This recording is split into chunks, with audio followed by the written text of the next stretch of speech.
Welcome back, guys. Thanks for following. This is episode 3 of Reality Authority. We are again covering The Quest. This is, of course, episode 3 of The Quest.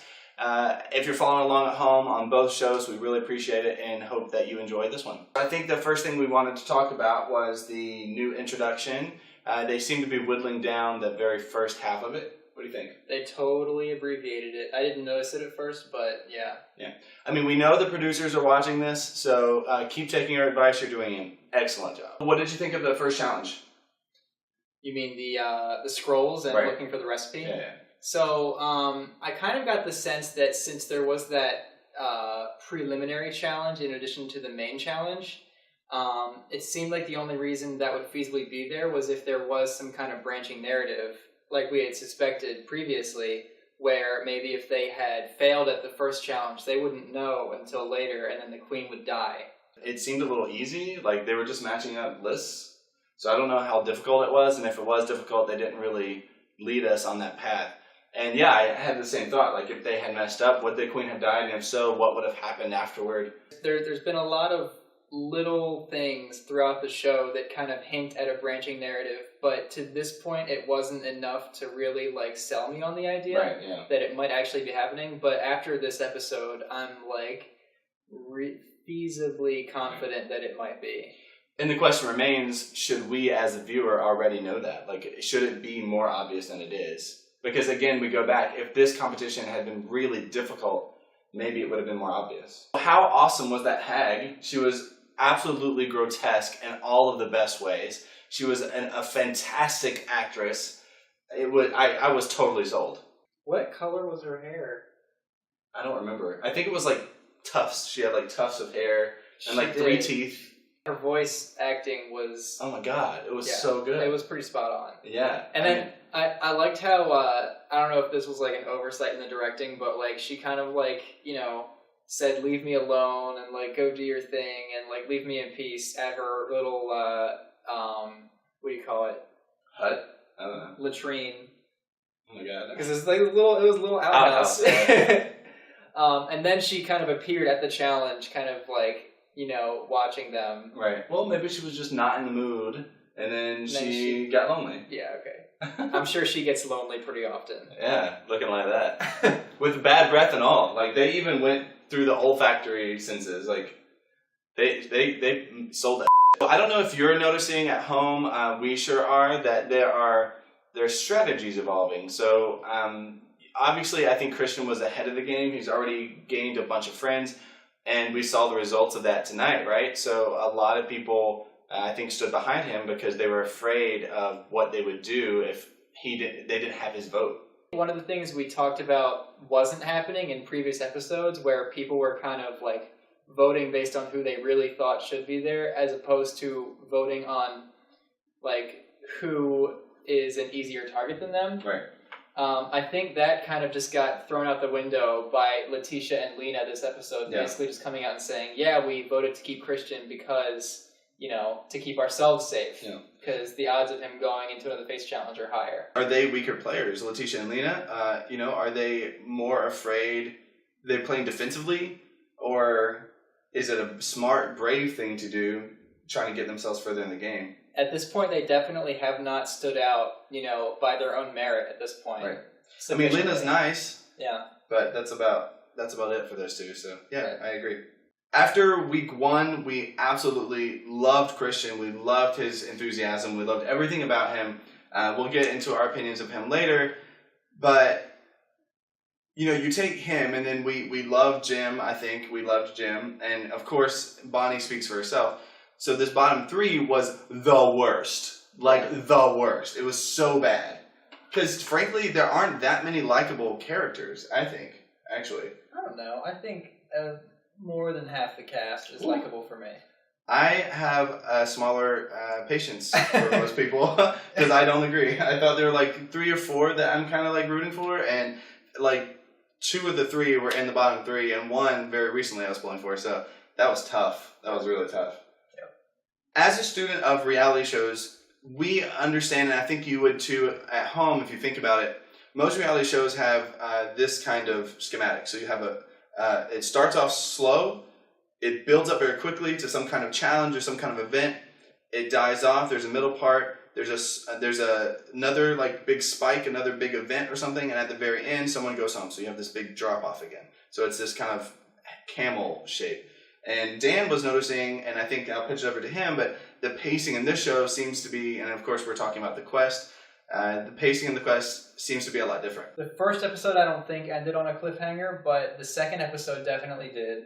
And then the third episode ended on an even larger cliffhanger with them kind of like, you know, suddenly pulling the drape off of this catapult or ballista or something, and they're going to go fight the invaders, and it's just like, what? But with this show, we start with, you know, at times, for some people, maybe the most interesting part. Right, so the long-term schematic is kind of like, it still kind of follows this hump, but it's kind of like going up because it's feeding off of itself. So that's I think the effect of the storyline, the long-term storyline, building into the show. So it's a really great concept. Yeah, it's kind of interesting. Like the storyline is, you know, increasing in tension over time at maybe like a linear pace, and then the challenges and eliminations and strategy the players are injecting via the gameplay for each individual episode add kind of those fluctuations. Right. But we still have an increase, yeah. The awkward thing about ranking the Paladins this week is that we have gotten some play on Twitter from not only the Paladins, but Rob Eric, the producer. This is a shout out to you. And it's gotten awkward because we've had some encounters. Like, I've spoken with Andrew a few times, and like, we have not been nice to Andrew. But like, you know what, guys? I have. Okay, well, I have not. I was nice to you, Andrew. He wants to sleep with you. So in the future, just know everyone, including Paladins in America, we're ranking these based on our true feelings, and we're gonna try to not hold any punches. So if it's not favorable, Paladins, please still talk to us on Twitter because we love you. Right. Don't defriend us or unblock us or whatever you do on the Facebooks. And the interwebs. On the interwebs. If you weren't aware at home, if you haven't watched the other episodes, what we do is we actually rank them independently, and then we kind of combine our scores. The scores from week 1 and 2 were really all over the place. Like, I had someone, who was it? I had someone at week, you know, like at first one time, and you had them at like 8th, and they were all over the map. But I don't know if it's because the show is kind of hammering out these characters, so it really kind of helps us figure out who they are and what they're about. But anyway, our scores are really kind of matching up. So we'll get right into it. Last place is actually a tie for 9th. And we'll mention the first one, which is the more obvious one, and that's Letitia. Why are the reasons you don't like Letitia? Well, I mean, all of the previous reasons, you know, and then the only thing that really was added to her character this week was that she noticed that Doug was kind of cheating at the challenge, voted to keep him anyway because it would be the safer decision. Yeah. Yeah, I mean, she was also complaining about Bonnie, and like Bonnie and Christian helping each other. And oh, that's right. Yeah. She's just like very down. Next up is Christian, surprisingly. So he went from the very top to the very bottom. You know what, Christian, man? Like 3 times... and you were out. And the fact that you sent Jim home, I can't. It's unforgivable. You've lost me. Either horrendously ill-fated or really careless and unobservant, because that key should not have been on the ground. Next up is Adria. Adria, for me, didn't move a whole lot for me this week. She's really, really serious all the time, and she has bright blue eyes. That's what I know about Adria. There was an offhand comment, I think, by Letitia, that said that Adria and Bonnie fall in line behind Patrick in their voting. And I don't know if that's true, but if it is, then it makes me appreciate Adria less. Speaking of Patrick, he is 7th. So, again, not very high on the list. He seems like a really genuine person, but as Dan was mentioning, it looks like he's an opinion leader, maybe because he is so nice. But I don't see a whole lot there. I don't see a lot of competition. Yeah, I mean, there's not a whole lot of, like, flavor coming out of him. He did show a little more energy this episode because he was more involved in the challenge. He came in 2nd in the main challenge. That's true. And then discovered the recipe in the preliminary challenge. But I think those were the only two reasons he was a part of the episode. The sixth this week for us is Lena, which is actually really surprising because Lena is really likable. It's just that I think that she was weak in terms of her switching to Christian. It doesn't have to be her being weak per se, but she has kind of fallen steadily over the past few episodes because she hasn't been involved as much as she could have been. Tied for fourth are our two, what would you call them? Massive, muscle-bound Tanks. And they are Andrew and Shonda, so why don't you take the lead on those? Yeah, I mean, Shondo keeps saying Jimbo Slice, which I'm really fond of. I think he's a really cool guy, and even though he doesn't really fit with the theme, I still want to be his friend in real life. Just because he's, like, super awesome. Right. I won't be as nice.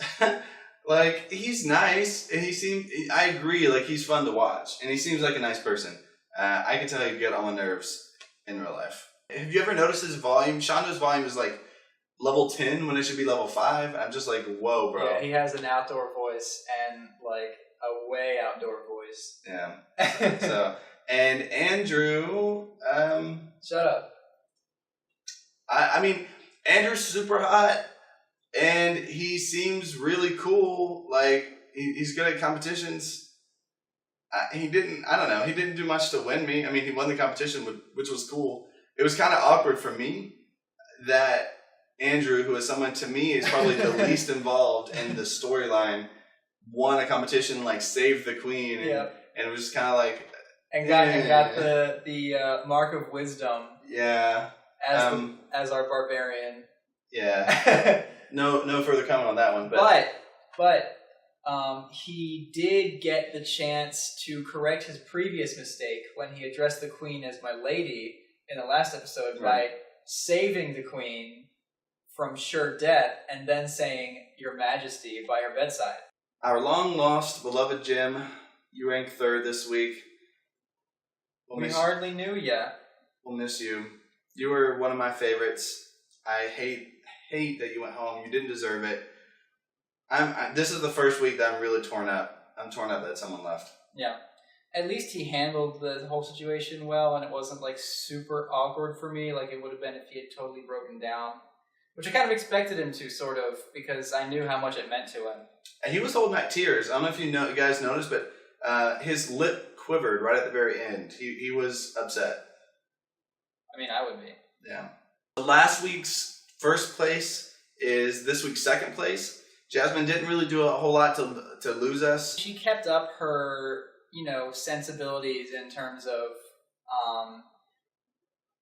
calling out people keeping Christian for no other reason than for safety or for, he's likable and stuff like that. So she was one of the two people that voted to keep Jim, along with Shondo, who is... That's pretty awesome, too. Yeah.